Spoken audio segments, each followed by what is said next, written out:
Hi friends, ఇది ఆగ్రపప్పు అంటారు కదా, ఇది ఇలాగా నేనైతే నానబెట్టుకుని దీన్ని వాటర్ అంతా తీసేసుకుని ఇలా పొడి పొడిలాడుగా ఎండబెట్టాను. ఎండబెట్టిన తర్వాత ఫ్యాన్ కింద ఎండబెట్టాను అనమాట.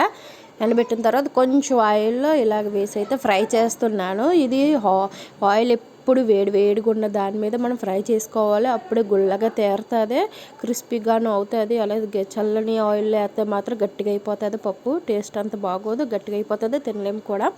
ఇలాగైతే ఫ్రై చేసిన తర్వాత శనగలు, అది వేరుశనగుళ్ళు, అలాగే కరివేపాకు, పచ్చిమిరపకాయలు, కార్న్ అంటారు కదండి, ఇవి కార్న్, ఇవన్నీ వేసి అయితే నేను ఫ్రై చేసి ఈ విధంగా వేసాను. ఇందులో కొంచెం ఉప్పు, కారం, అలాగే చాట్ మసాలా, ఈ 3 వేసాను. మీ దగ్గర సేవ్ ఉంటే సేవ్ కూడా వేసుకోవచ్చు, ఇంకా టేస్ట్ బాగుంటుంది. నేను అప్పటికప్పుడు అయితే చేశానమాట, తినాలనిపించి, అందుకనే.